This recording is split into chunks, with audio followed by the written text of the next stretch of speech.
आप भी बताएं क्या आंसर आ रहा है इसका।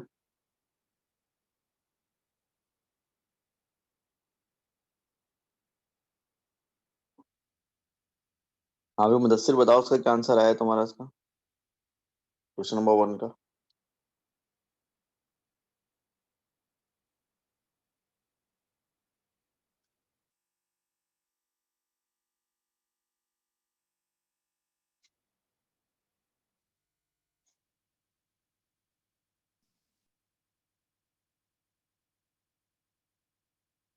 रबा तुम बताओ क्या आंसर आया है तुम्हारा।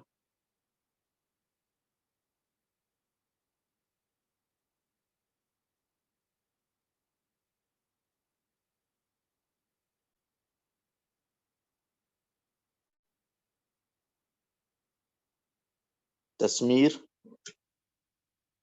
क्या आंसर आया सॉल्व करके इसको।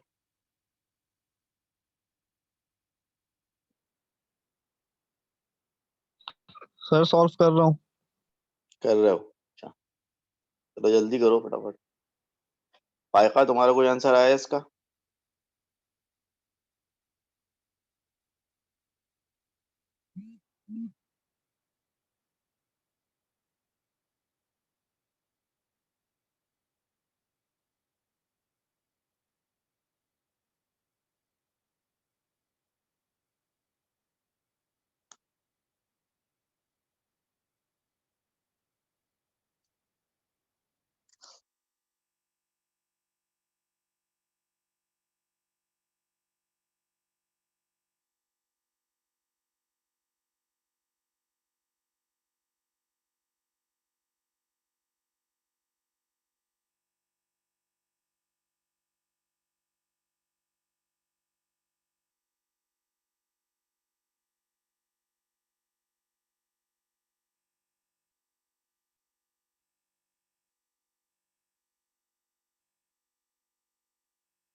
ऑलराइट, देखें भाई काफी टाइम ले लिया आप लोगों ने। ये क्वेश्चन इसका सॉल्व होगा, कह रहा है कि एक बॉक्स है जिसका मास 8 किलोग्राम है। It rest on a horizontal rough surface. एक हॉरिजॉन्टल रफ सरफेस पर ये बॉक्स रखा हुआ है 8 किलोग्राम का। A string attached to the box passes over a smooth pulley and supports a 2 kilogram mass as it at its other end। और 2 kilogram का मास हमने हैंग किया हुआ है। जब बॉक्स को रिलीज करेंगे तो एक फ्रिक्शन फोर्स लगेगी 6 न्यूटन की, जब यानी कि जब ये आगे की तरफ मूव करेगा और ये नीचे की तरफ मूव करेगा, यहाँ पर एक फ्रिक्शन लगेगी। और जो फ्रिक्शन की फोर्स लगेगी वो कितनी लगेगी, जो फ्रिक्शन की फोर्स लगेगी वो लगेगी 6.0 न्यूटन। 6.0 न्यूटन की फ्रिक्शन की फोर्स लगेगी। तो कह रहे हैं what is the acceleration of the box. अब जब हमने बेसिक डायनामिक्स पढ़ी है उसमें एक्सीलरेशन किसके बराबर होता है, एक्सीलरेशन बराबर होता है forward force minus backward force divide by mass के।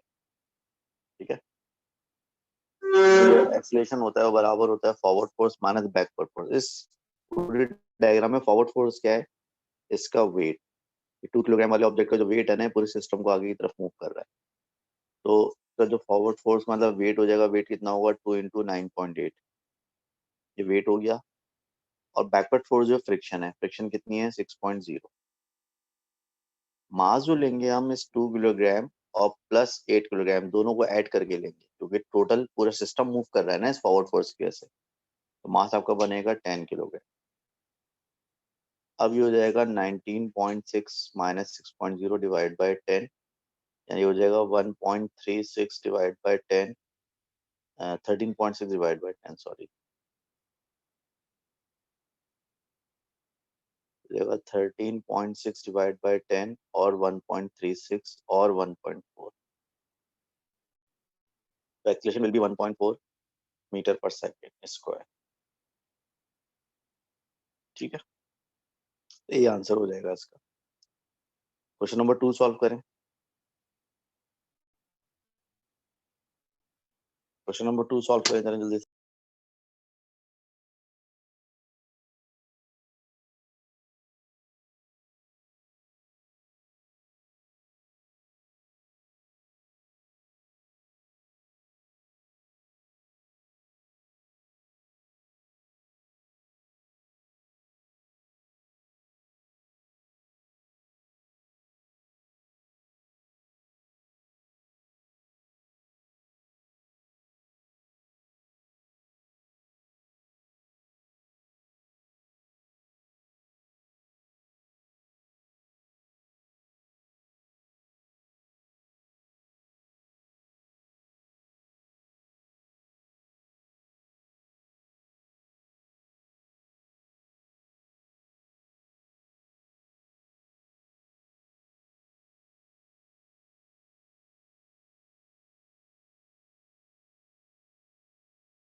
ऑलराइट भाई, इस क्वेश्चन का कुछ समझ में आया? कोई आंसर आया इस क्वेश्चन का?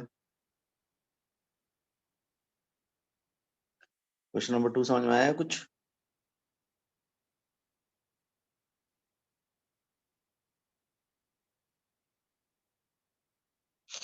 देखें, हमने ये इंक्लाइंड सरफेस वाला जो है प्रॉब्लम जब सॉल्व किया था फर्स्ट टाइम, तो मैंने आपको बताया था कि जब कोई ऑब्जेक्ट इंक्लाइंड सरफेस पे रखा होता है तो उसके वेट के हम कंपोनेंट्स बनाते हैं।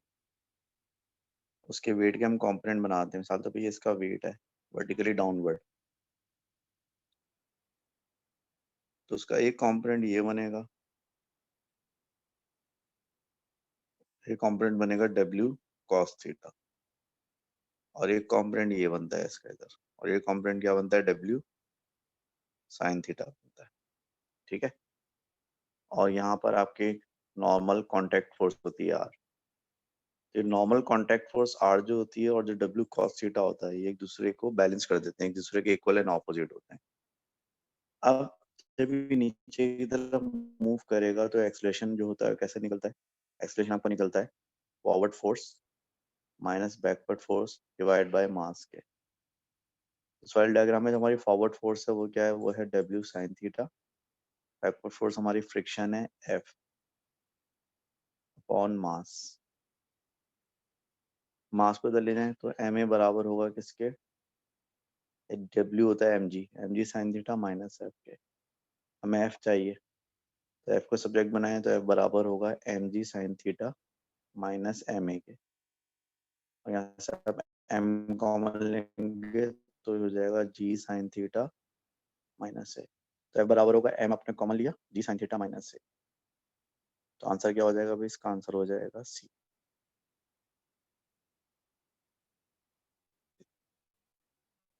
आंसर सी हो जाएगा इसका भाई। और बोले इसके अलावा क्वेश्चन 4 करें, चलें सर। क्वेश्चन 4 सॉल्व करें सब लोग, शाबाश जल्दी से।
ऑलराइट, तो मास क्या आंसर आ रहा है तुम्हारा?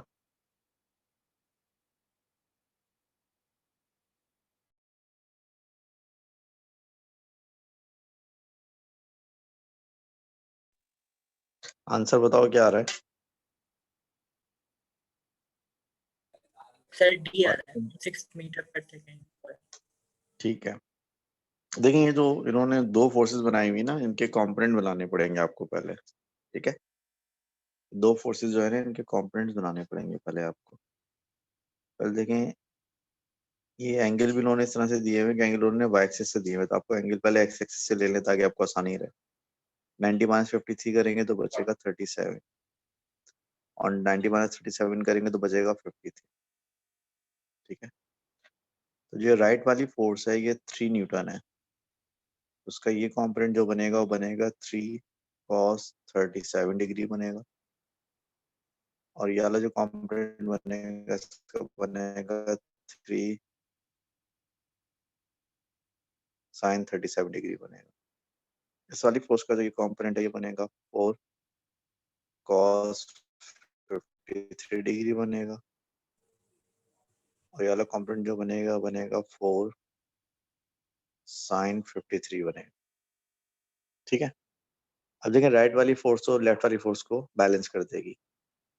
अब ऊपर की तरफ जो टोटल फोर्स आपकी लग रही है वो लग रही है 4 into sine 53 degree plus 3 into sine 37 degree,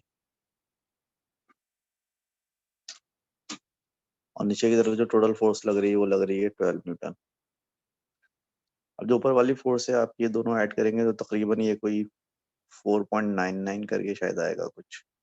ठीक है, तो आपकी रिजल्टेंट फोर्स जो होगी, एक्सप्रेशन आप कैसे मालूम करेंगे? Forward force minus backward force divide by मास। तो फॉरवर्ड फोर्स आपकी 12 है, बैकवर्ड फोर्स 4.99 है, मास 1.2 किलोग्राम है, तो एक्सप्रेशन आपका 5.8 करके आएगा, राउंड ऑफ करेंगे तो 6 मीटर पर सेकंड स्क्वायर हो जाएगा। यानी कि आपका आंसर जो है वो क्या हो जाएगा? माशाल्लाह से आंसर आपका डी हो जाएगा। ठीक है जी, सर 3 भी चलिए बता दें, क्वेश्चन 3। 3 बता दूं। 3 में कह रहा है कि एक आइस हॉकी प्लेयर है, आइस हॉकी पक ऑफ मास 150 ग्राम है, जिसकी इनिशियल स्पीड इतनी है, वो एक आइस रिंग पे मूव कर रहा है। The puck slides a distance 30 meter in a straight line before stopping. So what is the average frictional force acting on the puck? इसमें क्या प्रॉब्लम है यार? देखो ये मास दिया हुआ है, ये इनिशियल स्पीड दी हुई है, ये फाइनल स्पीड दी हुई है 0, ये डिस्टेंस दिया हुआ है s। ठीक है, तो आप इसमें जो है ना फॉर्मूला लगाओगे कौन सा? 2as का, 2as equals to v square minus u square. तो 2as कितना है? 30, v है 0, इनिशियल स्पीड है 2 का स्क्वायर, तो कितना हो जाएगा? 2a into 30 is equals to -4। ठीक है, तो 2 2 जा 4, तो एक्सलेशन बराबर होगा -2/30 के, या फिर -1/15 के बराबर एक्सलेशन हो गया। तो फोर्स जो आएगी किसके बराबर आएगी? ma के बराबर आएगी। ma 150 डिवाइड बाय 1000, क्योंकि मास को किलोग्राम में चेंज किया, और एक्सलेशन है -1/15, हो जाएगा 15 10, हो जाएगा 0.01 न्यूटन। इसका आंसर ए हो। सही, पहले इसका थैंक यू डिसलेशन मालूम कर लेंगे, और डिसलेशन को मल्टीप्लाई बाय मास करेंगे तो फ्रिक्शनल फोर्स आ जाएगी। Thank you sir. चलो भाई 4 भी हो गया, 5, चले 6 करें जरा सब लोग, 6 करके दिखाएं जरा, क्वेश्चन नंबर 6 करके दिखाएं सब लोग, शाबाश जल्दी से।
हाँ जी, कुछ समझ में आया किसी के?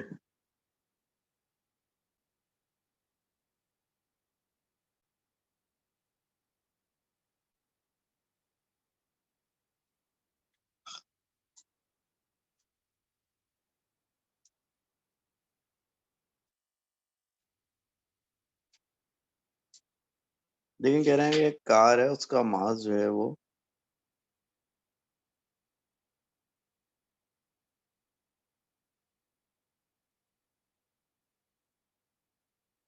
इसका मास m है, उस पर हम पुश करते हैं फोर्स कैपिटल F के साथ, तो ये एक्सलेशन a के साथ मूव करती है। और जब इसी कार को, जिसका मास m है, इसको हम पुश करते हैं फोर्स 2F के साथ, तो ये एक्सलेशन 3a के साथ मूव करती है। तो इस पर एक कांस्टेंट फ्रिक्शनल फोर्स लग रही है, कांस्टेंट रेजिस्टिव फोर्स लग रही है। बताएं कांस्टेंट रेजिस्टिव फोर्स कितनी है? उस कांस्टेंट रेजिस्टिव फोर्स को हम स्मॉल f अज्यूम कर लेते हैं। तो हम स्मॉल f अज्यूम कर लें यहाँ पर, तो रिजल्टेंट फोर्स जो होती है यानी कि ma, वो बराबर होती है forward force minus backward force. तो ये फॉरवर्ड फोर्स है और ये माइनस बैकवर्ड फोर्स है। और यहाँ पे रिजल्टेंट फोर्स होगी ma, m और a कितना है? 3 है। यहाँ रिजल्टेंट फोर्स हो जाएगी 3ma, वो बराबर होगी forward force minus backward force के। ठीक है, तो यहाँ से अगर आप देखें तो कैपिटल F बराबर होगा किसके? ma प्लस स्मॉल f के। ये वैल्यू हम यहाँ पुट कर देते हैं, तो 3ma बराबर होगा किसके? 3ma बराबर होगा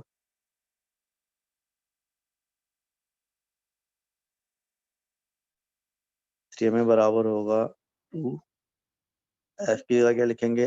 ma plus small f minus small f। तो 3ma बराबर होगा 2ma plus 2f minus f के। 2ma को वहां ले जाएं तो 3ma माइनस 2ma बराबर होगा f के, या फिर f बराबर होगा ma के। यानी कि आपकी जो रेजिस्टिव फोर्स होगी उसकी वैल्यू क्या हो जाएगी? उसकी वैल्यू ma हो जाएगी। तो आंसर क्या हो जाएगा? आंसर आपका a हो जाएगा। ठीक है भाई, कुछ कुछ समझ में आई बात? अच्छा, अब इसके बाद आप करें, चलिए क्वेश्चन आप खुद ट्राई कीजिएगा। अभी दूसरी वर्कशीट पर आए हैं।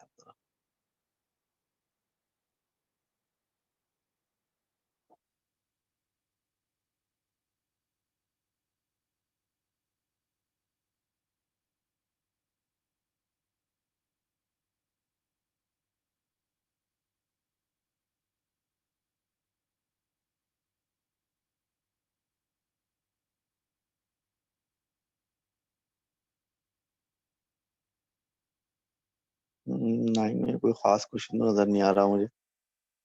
अगर आप लोग करेंगे सॉल्व तो आराम से हो जाएंगे सॉल्व में। 10 में, चलिए करें 10 में क्वेश्चन नंबर 2 करें जरा। ये जो क्वेश्चन नंबर 2 आपको लिखना नजर आ रहा है सामने, इसको सॉल्व करें सब लोग, शाबाश जल्दी से।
आज ही कोई आंसर आया है इसका?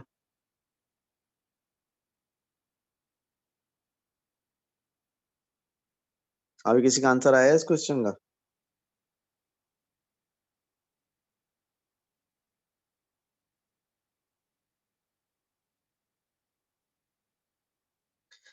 देखिए यहाँ पर जो मोमेंटम है ना डिफरेंट डायरेक्शंस में, मिसाल के तौर पे ये जो मोमेंटम है before collision, before collision momentum है अलोंग एक्स एक्सिस, ठीक है। ये बिफोर कोलिजन एक मोमेंटम है अलोंग एक्स एक्सिस, और ये मोमेंटम कितना है? Mass multiply by velocity, 0.2 multiply by 0.5, 0.1 kilogram metre पर सेकंड। एक मोमेंटम तो ये हो गया। एक मोमेंटम बिफोर कोलिजन ये है वर्टिकली डाउनवर्ड, और ये मोमेंटम कितना है? 0.3 मल्टीप्लाई बाय 0.4 यानी कि 0.12 किलोग्राम मीटर पर सेकंड। एक मोमेंटम ये हो गया। फिर आफ्टर कोलिजन एक मोमेंटम ये होगा। ये दोनों ऑब्जेक्ट जो हैं दे स्टिक टुगेदर, यानी कि इनके मासेस ऐड हो जाएंगे 0.2 एंड 0.3। 0.5 मास हो गया, स्पीड हमें पता नहीं है, स्पीड v है फर्स्ट करें टकराने के बाद। तो टकराने से पहले दो मोमेंटम ये थे, टकराने के बाद टोटल मोमेंटम ये हो गया। अब मसला है कि सारे मोमेंटम एक डायरेक्शन में नहीं है, तो फिर आप क्या करेंगे? अलोंग एक्स अलग लगाएंगे law of conservation of momentum, और अलोंग वाई अलग लगाएंगे। ये वाला अलोंग एक्स है, ये वाला अलोंग वाई है, लेकिन ये वाला सिर्फ कॉम्पोनेंट बनाने पड़ेंगे। इसका एक कॉम्पोनेंट तो ये बनेगा, और वो कितना बनेगा? 0.5 v cos थीटा, और एक कॉम्पोनेंट इसका बनेगा 0.5 v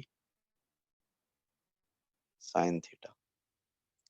अब लॉ ऑफ कंजर्वेशन पहले आप लगाएंगे अलोंग एक्स डायरेक्शन। तो before collision along X axis सिर्फ एक मोमेंटम था 0.1, and after collision along X axis ये मोमेंटम है 0.5 b cos थीटा। इस तरह वाई डायरेक्शन में अगर आप देखें तो बिफोर कोलिजन वाई डायरेक्शन में सिर्फ एक मोमेंटम था, ये 0.12, and after collision Y direction में ये मोमेंटम आ गया आपका 0.5 v sin थीटा। पहले वाली क्वेश्चन से दूसरी क्वेश्चन को डिवाइड कर देंगे, 0.10 यहाँ आएगा, 0.5 v sin थीटा यहाँ आएगा, हो जाएगा 1.2। 0.5 से 0.5 कैंसिल, v से v cancel, sin theta upon cos theta कितना होता है? tan theta. तो tan इनवर्स 1.2 बराबर होगा थीटा के, जो कि बकौल आप लोगों के कितना 50 डिग्री आ रहा है, जो कि 50 डिग्री के बराबर हो जाएगा।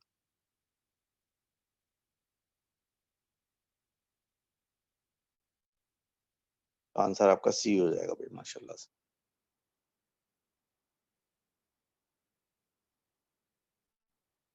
चलें इसी बात पे जरा क्वेश्चन नंबर 3 भी कर लें जल्दी से, शाबाश।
आज ये कुछ आंसर आया है इसका?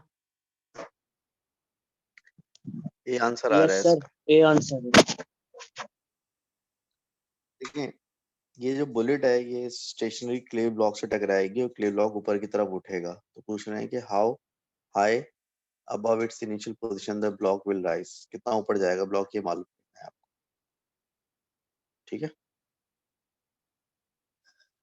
देखिए इसको अगर हम m1 एज्यूम करें तो u1 जो है वो कितना है 200 मीटर पर सेकेंड है और मास m1 5 ग्राम है। इसको empty एज्यूम करें तो 95 ग्राम m2 है और u2 0 है। टकराने के बाद दोनों फिर जो है ये एम्बेड हो जाएगा इसके अंदर, तो एक साथ मूव करेंगे। तो ऐसी सूरत में फॉर्मूला लगेगा m1 u1 plus m2 u2 बराबर होगा किसके, m1 v1 plus m2 v2 के बराबर होगा। अब आपका m1 कितना है, m1 आपका 5 ग्राम है, u1 आपका 200 है, m2 आपका 95 ग्राम और u2 आपका 0 है। और m1 v1 और प्लस m2 v2 में v1 और v2 तो एक ही चीज होगी ना, ये m1 plus m2 into v ले लिया फाइनल स्पीड को, जाएगा 5 इंटू 200, m1 प्लस m2 हो जाएगा 95 प्लस 5 इंटू v, तो v यहाँ पर आएगा 10 मीटर पर सेकंड, यानी कि ये 10 मीटर पर सेकंड की स्पीड से ऊपर जाएगा। इनिशियल स्पीड 10 मीटर पर सेकंड होगी, जब ये हाईएस्ट पॉइंट पे पहुंच जाएगा तो फाइनल स्पीड क्या होगी, 0। ऊपर जाते पर एक्सेलरेशन कितना होता है, -9.8। तो आपको कहना है कि आपको बताना है कि हाउ हाई इट राइजेस, कितना ऊपर जाएगा, डिस्टेंस मालूम करना है। तो क्वेश्चन लगेगी 2s is equals to v square minus u square